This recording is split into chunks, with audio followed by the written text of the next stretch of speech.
Hello అండి. Welcome back to our channel prepare for government jobs. ఇప్పుడు మనము daily current affairs, news and articles గురించి మనం daily videos చేసుకుంటున్నాం కదా. సో దాంట్లో భాగంగానే ఇవాళ మీజల్స్ గురించి తెలుసుకుందాము. అసలు ఇది న్యూస్లోకి ఎందుకు వచ్చింది అంటే, ప్రపంచ ఆరోగ్య సంస్థ డబ్ల్యూహెచ్ఓ, వరల్డ్ హెల్త్ ఆర్గనైజేషన్ అంటారండి దాన్నే. సో మీజల్స్ పై అప్డేట్ను విడుదల చేసిందంట.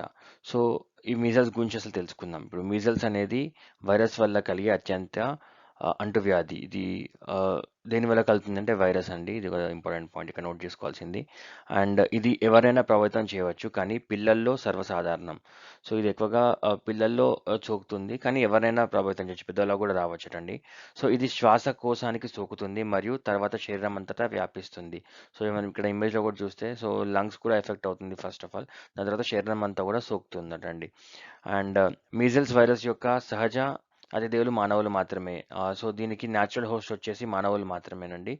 ఇది మనుషుల్లోనే న్యాచురల్ హోస్ట్ ఉంటుందట దీనికి, ఈ వైరస్‌కి, మీజల్స్‌కి. అండ్ ఇది యూనివర్సల్ ఇమ్యునైజేషన్ కింద కవర్ చేయబడిన ప్రోగ్రామ్ ఆఫ్ ఇండియా. సో ఇది యూనివర్సల్ ఇమ్యునైజేషన్ ప్రోగ్రామ్ అనే ప్రోగ్రామ్‌కి కింద ఇది కవర్ చేయబడుతుంది. విపరీతమైన జ్వరం, దగ్గు, ముక్కు కారడము, శరీరం అంతా దద్దులు రావడం వంటి లక్షణాలు ఉంటాయటండి మీజల్స్‌కి. సో ఎంఆర్ అంటే మీజల్స్, రుబిల్లా టీకా ద్వారా దీన్ని నివారించవచ్చు.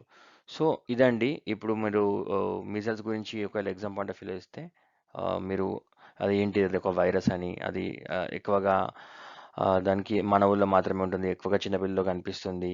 సో ఈ డీటెయిల్స్ అన్ని కూడా మీరు తెలుసుకొని ఎగ్జామ్ పాయింట్ ఆఫ్ వ్యూలో ఒకవేళ క్వెషన్ వస్తే దీన్ని పాయింట్ పెట్టండి. And all the very best అండి. Thank you.